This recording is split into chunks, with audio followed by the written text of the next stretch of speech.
तुम मुझे खून दो, मैं तुम्हें आज़ादी दूंगा।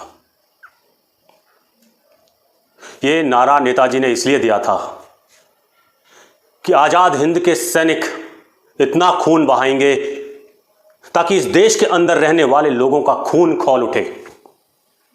और ये हुआ भी, जब भारतीय नौसेना ने अंग्रेजों के खिलाफ बगावत कर दी और उसी दिन इन अंग्रेजों को इस देश को छोड़कर जाना पड़ा। ये तरीका था हमारे भारत के सबसे महान नेता नेताजी सुभाष चंद्र बोस का। दूसरी तरफ एक इंसान शांति का पाठ पढ़ाते पढ़ाते इस देश को कायर बना रहा था। हजारों में भीड़ इकट्ठा होती थी, लेकिन अंग्रेज अपने ऑफिस में बैठकर उस भीड़ को आराम से हैंडल कर लेते थे। जलियांवाले बाग में हजारों सैकड़ों लोगों को मारा जाता है, लेकिन लोगों के खून को खौलने नहीं दिया जाता है। लेकिन जब आजाद हिंद फौज के हजारों सैनिक अंग्रेजों की सेना या कहीं तो भारतीय लोगों की गोली खाकर मर रहे थे, तब उन भारतीय सैनिकों के अंदर देश प्रेम की वो ज्वाला जगी जिसने इस देश को आजादी दिलाई। लेकिन फिर क्या हुआ? अंग्रेज यहां से ट्रांसफर ऑफ पावर करके चले गए। ट्रांसफर ऑफ पावर, हमारी जगह अब ये बैठेंगे।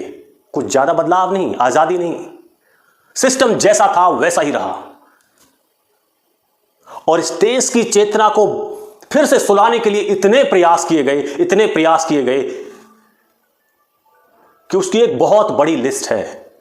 भारत के लोग अंग्रेजों द्वारा बिठाई गई उस सरकार के खिलाफ विद्रोह ना करें, इसके लिए बराबर प्रयास किए गए।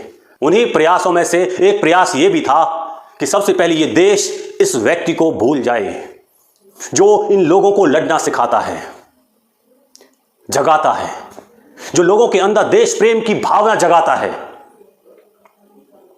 कुछ लोग, सत्ता में बैठे हुए लोग चाहते थे कि यह देश फिर से गांधी जी का वही शांति वाला पाठ अलापता रहे और कुछ ना बोले, हर कुछ सहन करता रहे। एक परिवार इस देश पर राज करता रहे, लेकिन देश कुछ ना बोले। लोगों को यह दिखाया गया अब तो आजादी मिल गई, अब लड़ने की जरूरत नहीं है, और हमें लड़ना भुला दिया। जैसे तैसे आजाद हिंद फौज के सैनिकों ने अपना बलिदान देकर इस देश की आत्मा को, चेतना को जगाया था, लेकिन उसे किताबों से मिटा दिया गया, भारत के इतिहास को मिटा दिया गया। और एक परिवार लगातार हीरो बन गया इस देश में। जब ऐसे छोटे लोग देश के हीरो होंगे तो आप सोच सकते हैं कि देश कहां जाएगा। जिस राष्ट्र के पास अपने हीरो नहीं होते, सच्चे हीरो नहीं होते, उसके लिए इंस्पिरेशन कहां से मिलेगी, उसे प्रेरणा कहां से मिलेगी। और एक परिवार के नाम पर दुनिया भर के स्कूल, कॉलेज, स्पोर्ट्स, सारे अवार्ड, सब कुछ जैसे इस देश में एक परिवार ही था। और आज आप सब जानते हैं कि गांधी जी के नाम से आजादी नहीं मिली थी। अखंड भारत के पहले प्रधानमंत्री नेताजी सुभाष चंद्र बोस थे, और इस देश को बांटकर राज हथियाने के लिए, सत्ता हथियाने के लिए इस देश को बांटकर बस कुर्सी पर बैठने की होड़ मची थी। क्या आप उन लोगों को माफ करेंगे?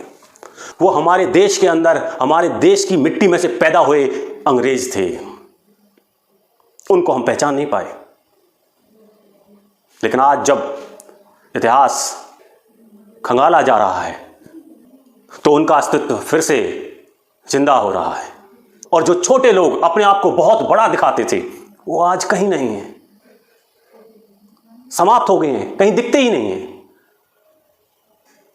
और मैं आपसे चाहता भी यही हूं कि अपने बच्चों को नेताजी सुभाष चंद्र बोस के बारे में हर बार जब भी 26 जनवरी आए, जब भी 23 जनवरी आए, तो बताना कि आजाद हिंद फौज और नेताजी सुभाष चंद्र बोस की वजह से हमें आजादी मिली थी।